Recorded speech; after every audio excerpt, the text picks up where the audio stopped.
Okay, on to chapter 13, and this is only a relatively short chapter, about 10 minutes, which is good because another 18-minute behemoth like chapter 12 might just finish me. I'm not used to talking so much, and in order to keep my throat from, choking up on me, I need to, take a fair few drinks. Which, if things continue, is probably going to render me incoherent by the time we get to chapter 16 or so. Anyway, we're buying ourselves a new trap right here. And it's a replacement for the fucking useless arrow slit. It's an ice arrow. Because bitches love ice arrows. And so do stone cold killers like Bianca. The main advantage of this one is that it fires downwards then runs along the ground. Which means it's nearly impossible to miss with. And that makes it good. Very, very good.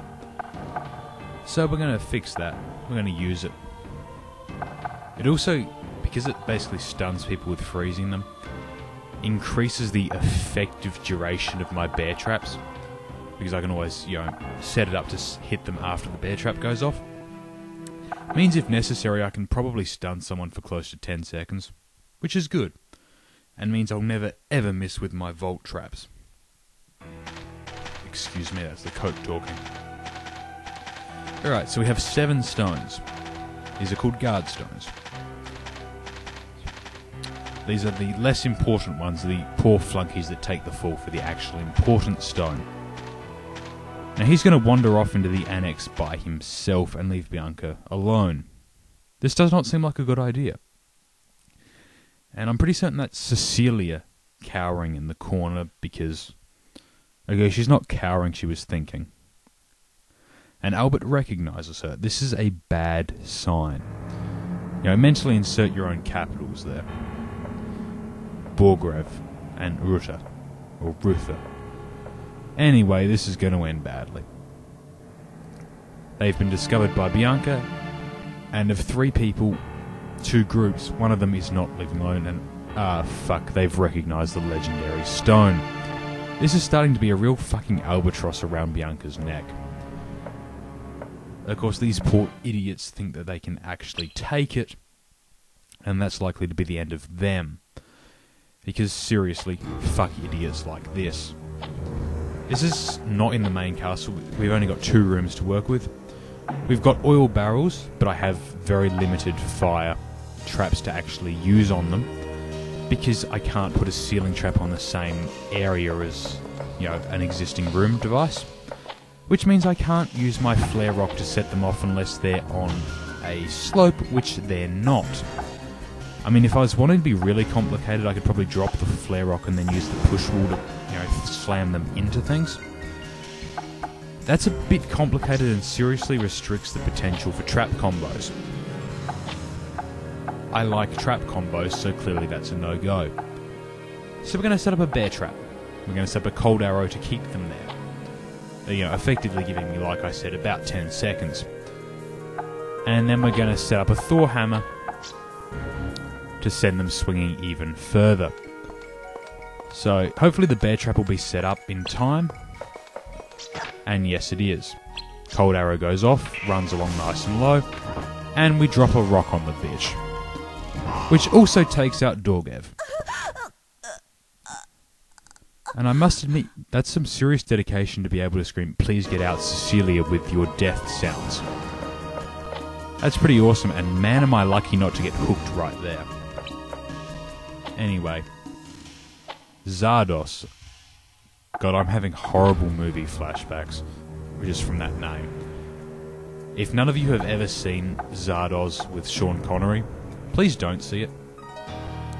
Just, as an aside, the man made it purely to break free of being stereotyped from James Bond, and it worked. It's the only film I could think of where the phrase, "the gun is good, the penis is bad," being chanted by a bunch of loincloth natives actually makes sense. So that tells you all you need to know about that movie. And all you need to know is, don't see it. So anyway, we've got Dorgev, who appears to be some sort of freaky monk dude, with effectively a magnetic floor attack. And unfortunately, I've already dropped my greatest weapon in this room on his head. So I'm going to bear trap him and drop the Thor's hammer on the bitch. Because he's already half dead, and frankly, I cannot be bothered with doing anything serious. And no, you won't live to a ripe old age, though by the looks of you, you're already pretty fucking preserved. I have no idea why that counted as a 3-hit combo. I didn't do anything worth 3 hits. And there's Zardoz. So we're going to run past him and into the other room. Because seriously, I want some fucking space between me and that meat merchant. And let's see what we got in here. You know, device-wise. We have what looks like a topple prop.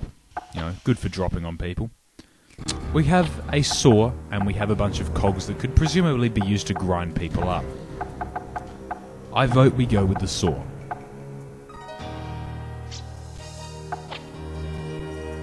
Of course, how we're going to actually get people into the saw is probably going to take more work. Other traps you can see, well, you can't see because the topple prop is in the way, includes a furnace with a nice little frying pan on top. Anyway, Zardoz can probably take a couple of hits, so you'll see that later on. You know, I'd apologise for my increasing drunkenness amongst everything else I'm doing, including the profanity, but fuck you guys. You know, I've been doing this entire thing without anyone really listening, so I figure, you know, the more drunk and more abusive I am, the more likely people are to pay attention. You know, I never really learned the difference between good attention and bad attention, so you're all suffering for that. I hope you're happy. Okay, I don't know, I hope you're fucking miserable, but that's beside the point. Anyway, here comes Zardoz, who's going to walk right over the bear trap. Fuck him. There's... What the hell was I thinking? Oh, right, that's what I was thinking. Drop a spike on the bitch. There's the thunder wall. And there he is, right into these saw blades, with a disturbing lack of blood and guts. Anyway, now I need to get some distance and finish him off without him killing me horribly. See, the disadvantage of playing as Bianca, not that you get a choice in the matter, is that Bianca doesn't even carry a butter knife. The only weapons Bianca has are her traps. Catch her without the traps, and you kind of have an easy target. Now, I'm not going to use the little grinders in the corner, I probably should have, but we're going to use something hopefully more amusing. We're going to try and drop a blitz vase on the poor bastard, which is the electrified vase I was using earlier, and it missed. But we're going to use the blast floor to launch him up into the push wall and onto the fry pan, which collapses and dumps him in the fire. Because seriously, fuck that guy. And the second fire goes off for a 5-hit combo. And I must respect any man whose dying words are, "You've got talent." That shows a sincere commitment to the forward-moving technology of tomorrow's trap users. We get a little cutscene with Albert and Cecilia, and I still don't know how they know each other, you know, aside from biblically. Bit of an argument here, and Cecilia's going to go all tight-lipped villain on us. And of course it's about the legendary stone. What else would it be about? You know, besides Bianca's virginity. And again, that's another joke. I called it a joke. I can't believe I made. Albert playing the peacemaker here. Not that Cecilia will, you know, back down or do anything along those lines. Cecilia does have something of a point. People around Bianca do tend to die horribly, usually at her hands. If I was Albert, you know, I would have packed and not left a forwarding address by now. And while Cecilia might not want to do this, the fact is, she's doing it. And frankly, this is the sort of game where there are no winners, only survivors. So I don't rate Bianca's chances particularly highly. Particularly with Queen Margareta involved. Because I neither like nor trust her. And I don't really like anyone in this game. And I only trust Albert because he hasn't lied to me yet. That yet is particularly important, by the way. So we're getting some nice foreshadowing here. I don't even want to think of what's going to happen to this poor kid. Not with Miguel involved.